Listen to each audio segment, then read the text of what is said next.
All right, we're live on YouTube. Good evening, everyone, and welcome to Emancipatory Education Now. My name is Leslye T, and I will be the facilitator tonight. My pronouns are she and her. My co-hosts will now introduce themselves. Hey everyone, my name is Gabriella, and my pronouns are she, hers as well.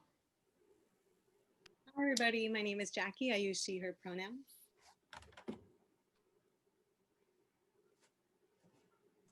Didn't mute myself there. Hello, my name is Annie, and I use she, her pronouns. Hi everyone, my name is Vinson, and I use they, he pronouns. Welcome everyone. I'm so excited to meet again for our chat. Tonight, our discussion is going to center around one of the upcoming statewide ballot initiatives. This is Proposition 16, Opportunity for All. As an intro to this topic, Proposition 16 will be on the California state ballot, part of our national election, which is coming up on Tuesday, November 3rd. Proposition 16 will allow the state to factor in race, ethnicity, and gender when making hiring decisions, admissions decisions, and spending decisions, such as awarding of contracts. Dr. Shirley Weber, who is a state assembly member and a graduate of the California State University system, introduced this measure to the state legislature. And because it would alter parts of the state constitution, it requires passing through our voting process. So each California voter gets an opportunity to vote on this initiative. Proposition 16 would effectively repeal Proposition 209, which was passed in 1996. In Proposition 209, it essentially banned affirmative action from the state of California. California was one of the first states to do this, and right now there are only 8 other states that have affirmative action bans in process. One of the things that people often are confused about is that it would establish racial quotas, meaning there would be a certain bucket of people with a certain race that would fit within the admissions or within the hiring decisions. And that is actually not true. The practice of racial quotas has been banned since 1978. So we're going to listen to a short podcast posted through KPBS News, which features Dr. Shirley Weber and a few other participants speaking to this important ballot proposition. In the 1950s, when she was a young girl, Assemblywoman Shirley Weber's family moved from Hope, Arkansas to Los Angeles. They had to. Her father, a sharecropper, had a target on his back. He was going to be lynched. The talk in the town was that he was one of these uppity Negroes. He fought for himself. Here on the San Diego State University campus, Weber recalls how she escaped persecution and eventually helped start SJSU's Africana Studies department. She was driven by her desire to work hard and fight like her father. But she had help. I went to grad school because I was a black student. So that was an affirmative action program for a poor kid like me. Weber says when California banned affirmative action in 1996, poor underserved minorities were left behind because state institutions could not develop programs specifically for them. We can't develop a teacher training and a program of recruitment for new teachers based on race. And the improvement of my schools is contingent upon getting teachers who understand the kids. Proposition 16 asks voters to strike the non-discrimination language in the state's constitution. But critics say that won't help with inequality. In the years following the civil rights movement, affirmative action was seen as a next step to reverse centuries of racism. But California passed Proposition 209, which said public institutions and government work should grant no preferential treatment based on race, sex, ethnicity, or national origin. You know, you can't give preferential treatment to one group without discriminating against another group. Gail Harriet is a professor of law at the University of San Diego. She says she's one of the lead donors to the No on Prop 16 campaign. Hi there. We met at her home in Kensington. Just go cold turkey.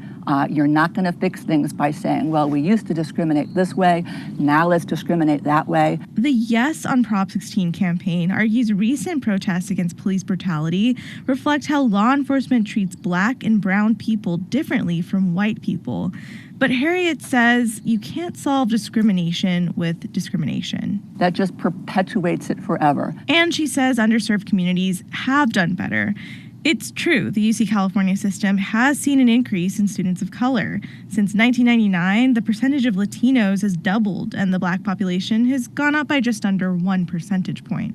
She says it's not helpful when students are admitted into schools they aren't prepared to compete at. It's a good thing when students attend colleges where their academic credentials put them in the ballpark with the rest of students. But there are still disparities. While Latinos and Blacks make up around 46% of California's population, they're only a third of the undergrad UC California system. Autumn Arnett says that's because with or without affirmative action, we live in a racist society. We're not really good at acknowledging who we were discriminating against. She's an independent education equity researcher in Austin, Texas. So we know that across industries, whether education or employment, that white women have been the greatest beneficiaries of affirmative action. One 1995 California Senate committee study found that after decades of affirmative action, it was white women who ended up gaining most managerial jobs, not the people of color who were supposed to be elevated. Black and brown people have still not been able to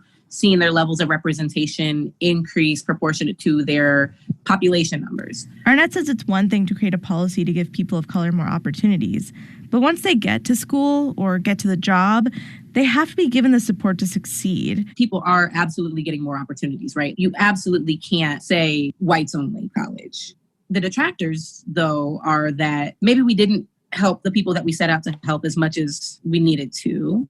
Arnett says real progress can only happen when everyone commits to moving toward a more equitable society. Backers of Prop 16 say passing the proposition doesn't mean the work is done, but it's certainly a start. Opponents say affirmative action isn't necessary, and the work to level the playing field is already happening. Shalina Chatlani, KPBS News. All right, so Proposition 16 is supported by Governor Gavin Newsom, Senator Kamala Harris, Senator Dianne Feinstein, the California Community Colleges, the CSU Board of Trustees, the UC Board of Regents, the California Teachers Association, the ACLU, the League of Women Voters, and the Anti-Defamation League. And it's opposed by the California Republican Party and a group called the Students for Fair Admissions, which were responsible for the University of Texas Austin case. And so I want to turn it over to you, our lovely co-host. While affirmative action programs can help to lessen some of the burden, they may not truly be one-stop shops for equity.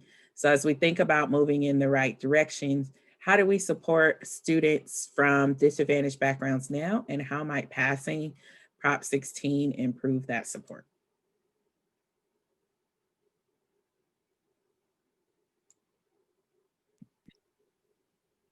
Thanks, Leslye, for the clip. I really liked it. I think one thing to note is that access doesn't just start at the college level, because it's already filtering out a lot of people who are applying to college. Mm-hmm. So one thing I would love to see is more outreach programs or more agreements with high schools from certain areas about admitting students and something like that, to just promote all kinds of people. So it's not the people that were already thinking of applying to college. It's also including other types of people. And yeah, I think the podcast was interesting too, because it was just talking about that lady's like, you can't discriminate with discrimination. And I think it's just like being racist against white people. That's not really a thing. Mm-hmm.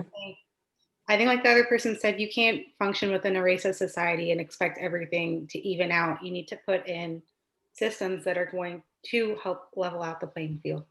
Yeah, thank you, Gabi.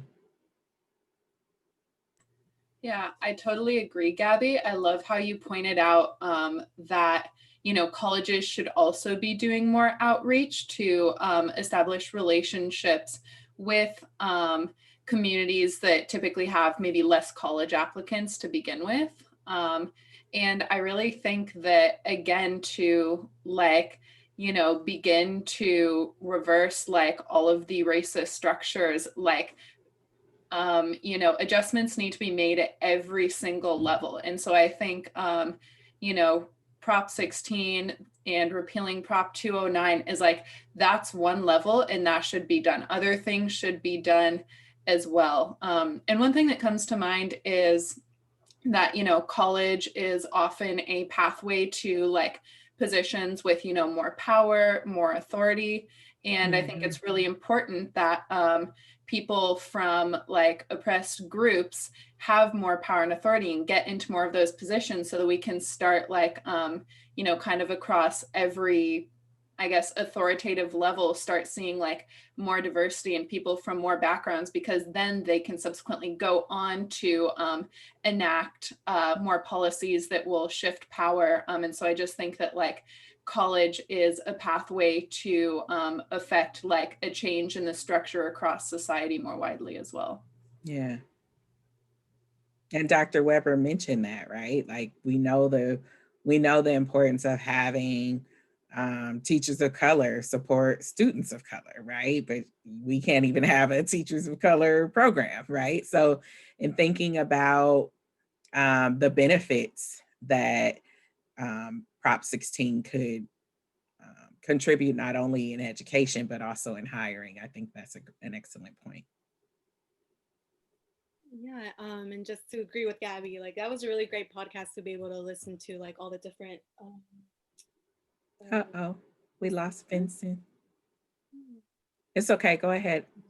How they were just like giving different perspectives and different stances.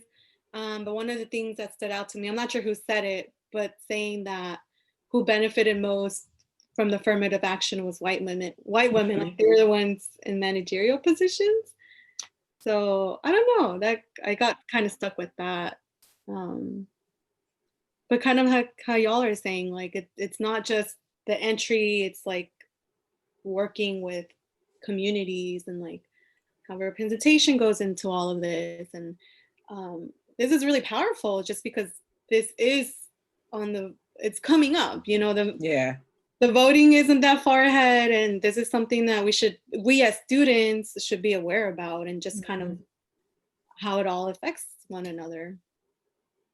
Vinson, you're back. Yeah, sorry, my internet cut out for a minute there, but The definitely struggle I is agree. real. Go Yeah, ahead. I agree with you, Jackie. You brought up a really good point about, how we're all gonna vote soon in November. And sometimes people are not really aware of what they're voting about.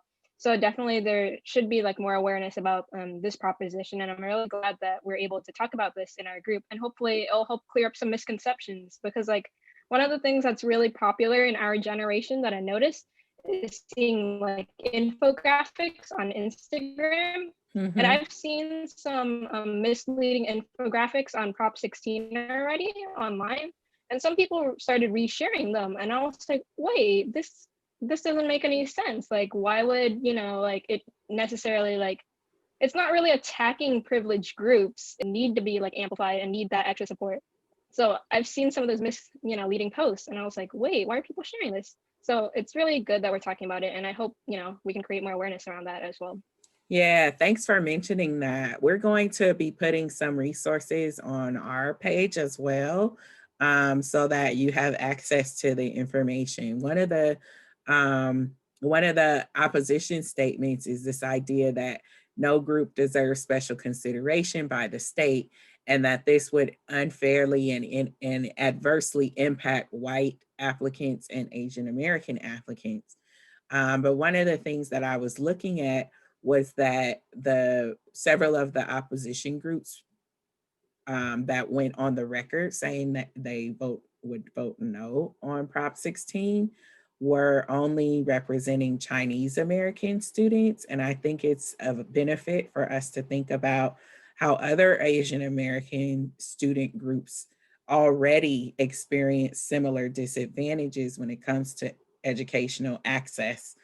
And while we might think about and center, China as being one of the larger Asian countries, we also have to be aware of the inequitable access that Cambodian Americans, for example, have in our educational system, Hmong Americans, etc. So to lump this in as saying like basically no Asian students would get in is a fear tactic that is being used by the people who oppose the passing of this proposition. And one of the other statements is, which was how Prop 209 was originally published, was that we were basically going to be race neutral, colorblind. It was the colorblind amendment, right? And when we think about taking race out, if that were the case, then we should have seen much better progress over the last 25 years related to Latinx students being admitted. So one example of this is Latinx students are the largest high school, largest population of high school students, but only a quarter of students admitted into the UC system. And so we see a disproportionate effect there of groups still not being admitted in. You also may have heard on the podcast, and they said it very quickly, that Black student admissions have increased almost a percentage point. So over the last 25 years, banning affirmative action has basically stagnated Black college student admissions. And so we might also think about how the histories of racism and inequality in our country affect these types of policy decision making. So what do you think about what real progress would then look like? How do we reimagine equitable education, taking into account historical inequalities like segregation, like redlining, like tough on crime laws, and like the lack of representation of students of color in colleges?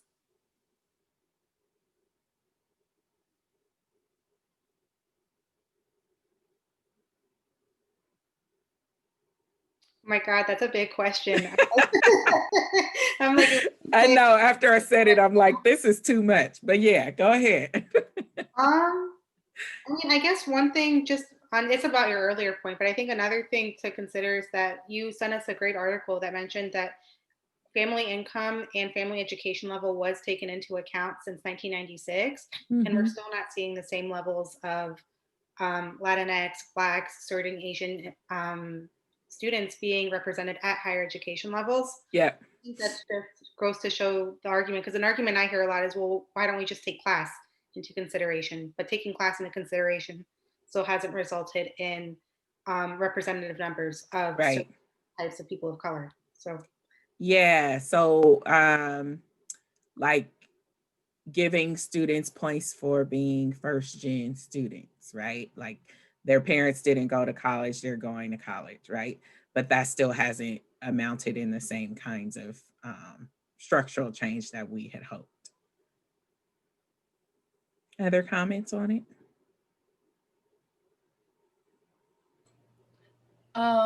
Well, I mean, that's again, like Gabi said, that's a really big question. But I do think that making an effort to give preference, give priority to groups based on race is entirely appropriate, because we know that race has been like a huge, possibly the deciding factor for the current racist system that like denies them advantage and access to opportunity. And so I always, when people are like, oh my gosh, like, you know, if you do this, then you're going to be like just turning the discrimination around and you're now going to be discriminating against the people of power. It's like, it's just removing an unfair advantage that you had, trying to remove an unfair advantage, you know. It's not actually oppressing you. It's just trying to make you not have an unfair advantage over other people anymore. And so I think, like, given that, you know, people with access to power and opportunity do have an advantage, then trying to give an advantage to people who don't is entirely appropriate. And in fact, is like an attempt to make the system more equal. There's a comment from YouTube. Absolutely, Leslye. So while there's much talk of creating a college going culture, the doors and pathways do not lead to college for all of those students. Thank you for that comment from our YouTube channel. Vinson, Jackie, you want to jump in? Yeah, I really like what you're saying, Annie. Like, it really just proves a point about like the inequalities that exist and kind of like what's being done to level the playing field, or like how do we get to equity. And what comes to my mind is just kind of like leveraging like students' positionalities or something, or like really setting them up to like be successful towards college, or like even exploring that option. Like Leslye, how you mentioned like first generation, like I identify as first generation, and just kind of like all the things that went with that, you know, and just really how education is talked about, how it's presented, how just really opportunities. And I'm a strong advocate for community, and just being involved in the community, and just kind of that service and just that connection, and really starting to think about it in that way instead of just the way that the system's set up now. It clearly doesn't really work, and that's why we're talking about this and making it a point. Yeah.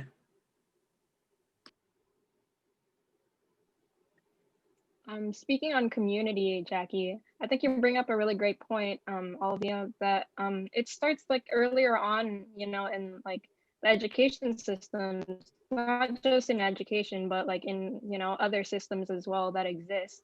And definitely like I would like to see support programs for students as young as like maybe elementary school. Like one thing that I really noticed when I went into college is that at SJSU, we're really privileged to have a lot of different centers on campus, and you don't really see that type of support in elementary school, where like kids are learning about their cultures, their identities, the identities of others, and like, you know, engaging in this cultural dialogue about, you know, their identities. And I feel like if students had that additional support and that like sense of community, it would help them, you know, create a more like not just college going culture, but in general, like, you know, they feel supported throughout their like educational journeys.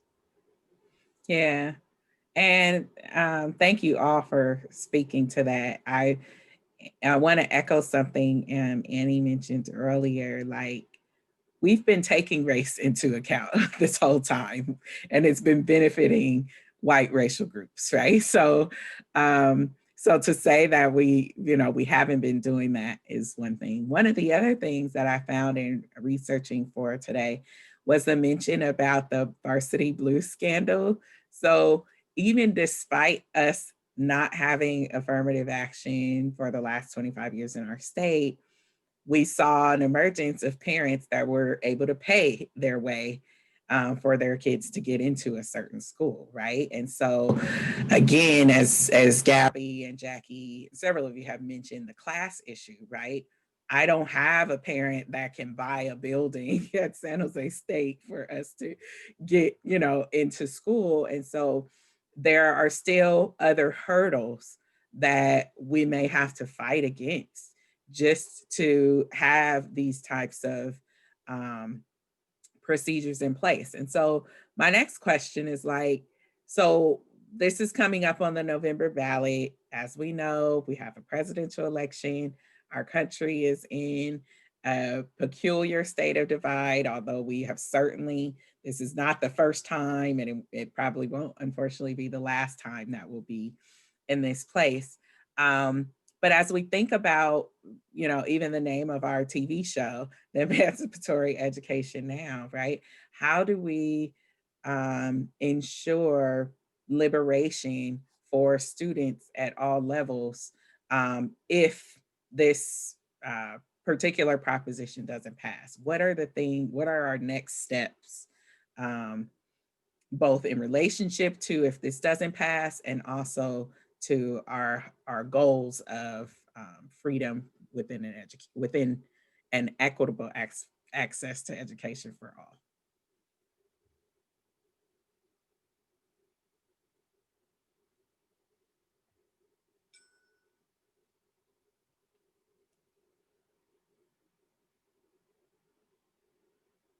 One thing that Jackie said that kind of stuck out to me was the thing about community.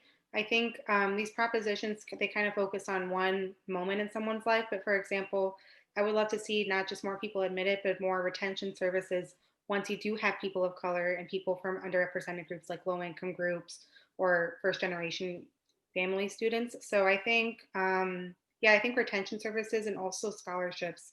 Mm-hmm. So I think basically more long-term solutions, because a lot of people do graduate with student loans, and the people that are kind of preyed on from student loans do happen to be those same students we just listed before. Yeah. So it would be great to see more scholarship programs, more retention programs. And if this doesn't pass, I mean, I really hope it does pass, but if it doesn't, I think kind of what Vincent is saying, making sure that we're starting at the younger level and that we're helping our community, and maybe just focusing on where we can make a difference now, whether it's like focusing on local measures, on city measures that are going to be happening.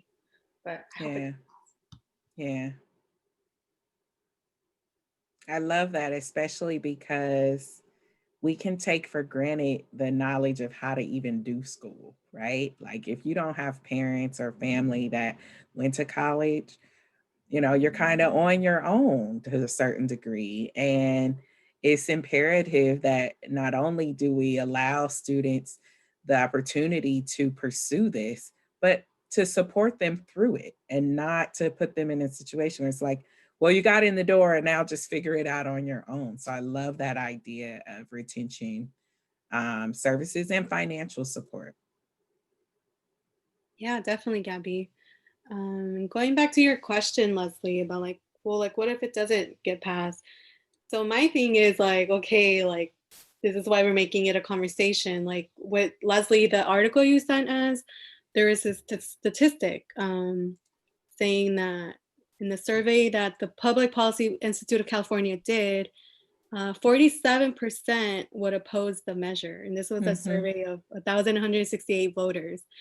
And it's like, well, are they getting the full information, or like what, how, or who's giving them this information? So it's really just like having those conversations and just like choosing to like fully educate ourselves and like make sure we're like aligning our vote with what we like to see Yeah. in the future. Yeah. Yeah. So that's my big thing, you know, like vote has such power, and especially when we do it as a collective, and just like this is a real issue that like impacts us, you know, whether it's implicit or explicit, like this still matters. Like even if it doesn't affect us, like it's going to affect like future generations and like who we work with now as children. Like Yeah. Yeah. And I mean, we got to think about, we've lost a whole generation of families have been affected by Prop 209. We don't know how much that has manifested in loss of wages, loss of job opportunities, loss of access to school. We know what the data says about going to school. Although it increases risk for student loan debt, it also increases the long-term trajectory of our salary earnings, right? And so we don't know who has been left out. I mean, we do know a little bit of who's been left out, but how that has impacted them in terms of dollars and in terms of long-term life longevity and trajectory. And that's probably the biggest unknown that has affected, you know, hundreds of thousands of people. Question from YouTube. Do you think COVID-19 will influence how people view Prop 16? Oh, this is a good one. That's a great question.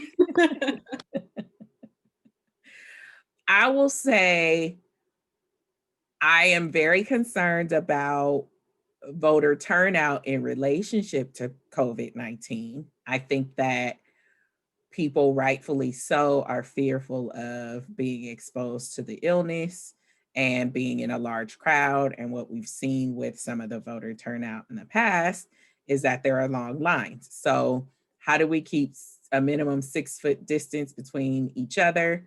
How do we have enough space and voting booths if people are voting in person? How do we ensure that people feel protected adequately, that people are wearing masks and wearing them correctly, that if we're using touch machines, that they're sanitized and things like that. I think there's a whole host of potential, effects of that.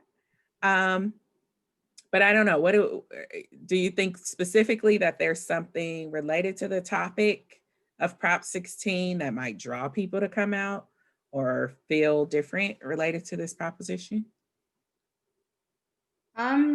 One thing is I do work for I'm working on phone banking right now. Oh yeah, great. I can tell everyone about voting. Everyone's going to be receiving their mail-in ballot by the end of this week, and you can track your ballot once you send it in, just like you would track a package. So we are encouraging everyone to vote by mail, so you don't have to deal with those things like standing too close to someone in line or waiting in really long lines. And you can mail it out as soon as you received your ballot. And there are many, many voter guides all around.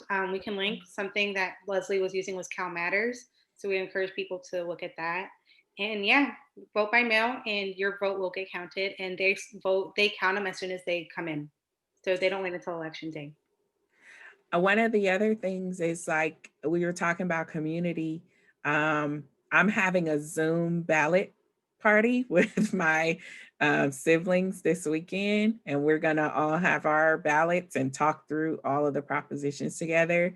I certainly know there are community groups that do have those kinds of events as well. We've just got to get more creative in this time.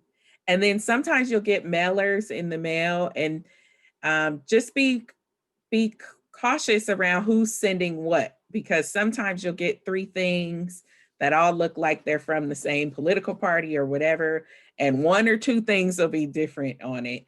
And that's where you'll really start to learn who was sending you that and what purpose were they sending it for. So we'll put up, as we said, on our website, the link to several of these articles, the support from the UC Board of Trustees, the support from the UC Board of Regents, the support from the CSU Board of Trustees, as well as the links to the Cal Matters website, which is a nonprofit, nonpartisan group that helps to educate people about upcoming election ballot initiatives. The League of Women Voters is another group where they have a great helpful website about what it means to vote yes or no on something. So let's do a thumbs up, thumbs down. Are we voting yes on Prop 16 to repeal Prop 209?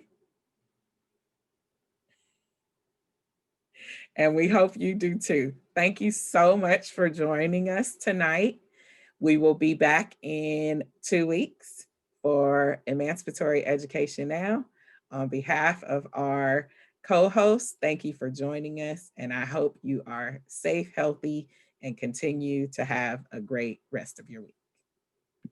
Thank you, Leslye, for leading this discussion. Oh, thank you so much. Thank you. It was super great.